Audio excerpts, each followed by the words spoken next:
Hi, I'm Mark, and today I have to talk about the latest alleged Brexit victory again. Because in future, London will be economically located on the Pacific. I already spoke briefly about that the day before yesterday. Thousands of kilometers away, the United Kingdom is looking for its trading fortune. The British government called joining the Pacific Trade Pact CPTPP on Friday the biggest deal since Brexit. More trade, fewer tariffs, a growing economy, said Prime Minister Rishi Sunak. This is what we can achieve if we unleash the benefits of Brexit. The United Kingdom is the first European country to become a member of the Trans-Pacific Free Trade Alliance CPTPP, which includes Japan, Canada, Australia, and Mexico. The 11 member countries and the government in London have agreed on this. Britain has made significant market access offers for goods, services, investment, and financial services, as ministers and negotiators said in a statement released on Friday. In Asia, Great Britain's accession to the Free Trade Alliance is largely attributed as a symbolic meaning, as a signal against Chinese trade pressure and for a rules-based international order. In terms of economic size, the United Kingdom will be number 2 in the trade alliance after Japan. However, the relatively low volume of trade between the British and the Asia-Pacific partners means that only limited positive economic effects can be expected from the free trade agreement. London expects a long-term positive effect of just £1.8 billion, and that's the equivalent of 2 billion euros, just for the other viewers. But commentators were unimpressed. As a result, economic output has increased by just 0.08% over 10 years. That was emphasized by trade experts again. And for comparison, according to estimates by the OBR Supervisory Authority, leaving the EU will reduce gross domestic product by 4%. Britain has already concluded free trade agreements with 9 of the 11 CPTPP members, including with the heavyweights Japan, Canada, Singapore, and Australia. And the Canada one is mostly a copy and paste. The Canada one as well. And a new addition is now far-reaching duty-free trade in goods with Malaysia and Brunei, which previously accounted for 0.33% of British foreign trade. The Brexit advocates argue that thanks to the EU exit, Great Britain is again a free trading nation that can conclude contracts independently as global Britain. However, trade with the EU has collapsed since Great Britain is no longer a member of the EU internal market and the customs union. And the reason is the now bureaucratic regulations and customs duties for certain product groups. The CPTPP deal benefits British whiskey exports, so hello Scotland, as well as imports of Vietnamese rice and Peruvian bananas. On the other hand, importing cheap meat could annoy British farmers. After all, Great Britain has already made massive concessions on agriculture in the agreements with Australia and New Zealand, which Canada could now demand as well. In addition, CPTPP membership puts the Conservative government in a rhetorical dilemma. In an interview with the broadcaster Sky News, Trade Minister Kemi Badenoch praised the strength of the trade pact as its size. You create synergies, said Badenoch, who suddenly seemed to realize that she was citing arguments from Brexit opponents. The anti-Brexit campaign, Best for Britain, was quick to point out that the government was bragging about joining a trading bloc, while millions of people and thousands of businesses were still grappling with the consequences of a botched Brexit deal. Rather, there is now a risk that standards in the areas of the environment and food, for example, will be watered down. Prime Minister Rishi Sunak, on the other hand, has brought support from the hardcore Brexiteers in his Conservative Party, who have always been a thorn in the side of the EU's political community. Former Brexit Minister David Frost wrote in the Telegraph newspaper that the CPTPP is completely different from the EU. There is no parliament or court of its own, no laws are imposed on members, and it focuses on opening markets, not on harmonization and integration, Frost said. Even if trade experts would rate it as less valuable, he prefers free trade plus national sovereignty. Yeah, free trade. Britain's entry into the Trans-Pacific Free Trade Pact will have a positive but minor economic impact, as I said, because the UK's trade volume with the CPTPP members is fairly modest.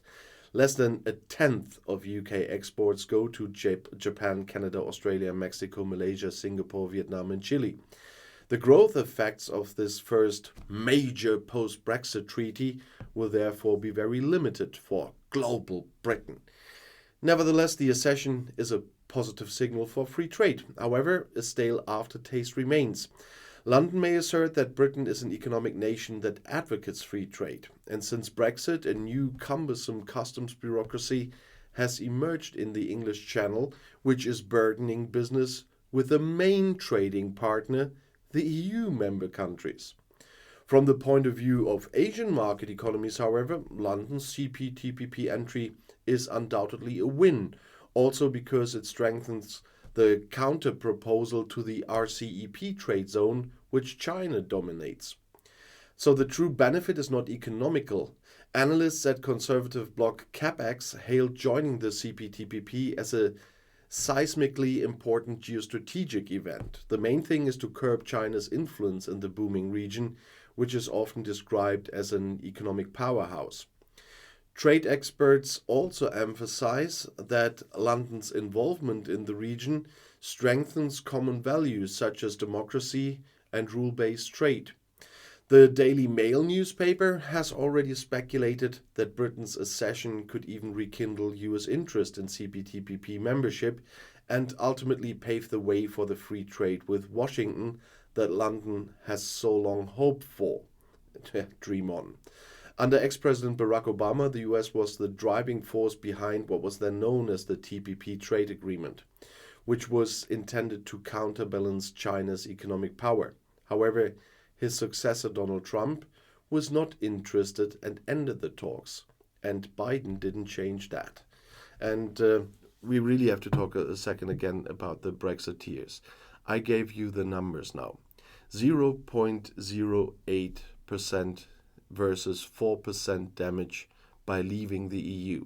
And the Brexiteers are really writing a nonsense in the comments about Britain 1 or Pacific 1, EU 0 or nil.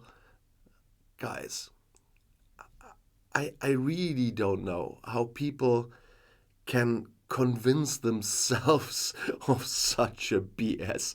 I really have no clue how people do that and what it needs that you are even able to do that. Because this is just a mere joke if you put this up as a great Brexit benefit or a great Brexit victory, as some people do. Gaining 0.08% of GDP and to get that, pay the price of losing 4% GDP. And I know the Brexiteers will come again.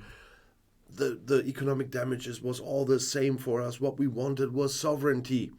And this is not the Brexit we wanted. First of all, those people who always say we mean a very small group in the people that voted for Brexit.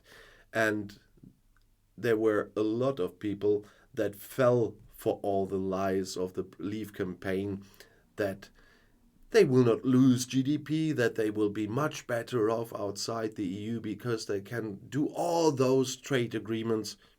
Yeah, they have to find one they didn't have before.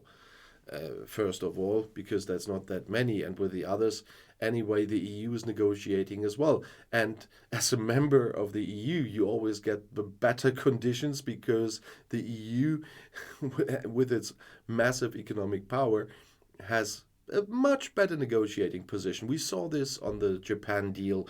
We saw this on the New Zealand deal. We saw this on the Australia deal. Britain is doing much worse on its own with these deals. But people, they are always the few that will never learn. But I talked about that people trust the EU now more than even their own government. And we don't need to talk about how many people regret Brexit now. This won't end. To be honest, I hardly know anyone here that would want Britain back in the EU. because of everything that happened since the referendum, or starting with the Leave campaign already. All the lies and all the attacks and everything, and all the xenophobia and racism that came up. Honestly, in the near future, even if some miracles happened, I wouldn't want Britain back in the EU. Just to make that point clear for once. And I know a lot of people all over the EU who think the same as I do. Maybe we can talk again in 50 years when the people really have realized what happened. And when those hardcore Brexiteers have just died out like Dinosaur Donald, just to bring that one up again. So they can claim whatever they want, but reality is proving them wrong, even if they don't admit that to themselves and are still putting out a lot of nonsense there in the comments. Just go ahead. If you try to twist stuff and put up real fake news, I will delete your comments as I did in the past. I will not have that. And for the rest, and especially the reasonable viewers, I just want to remind you of the Outside Views Games channel. There are now 2 games already on that channel, although it's still brand new. But even if you're not interested in one topic of one of the games, I do a wide variety of topics so that in the end there will be something for everybody. It has generally nothing to do with politics. There might be one video in the future that will have to do with some politics or whatever, but generally it's a wide variety of topics from countries and continents to movie and TV. That's the last video was from movie and TV. There will be literature, there will be music, there will be history, and a lot of other things. So if you haven't visited Outside Views there, please do. The link is in the video description under every video. And I'll see you in my next video. I'll be back.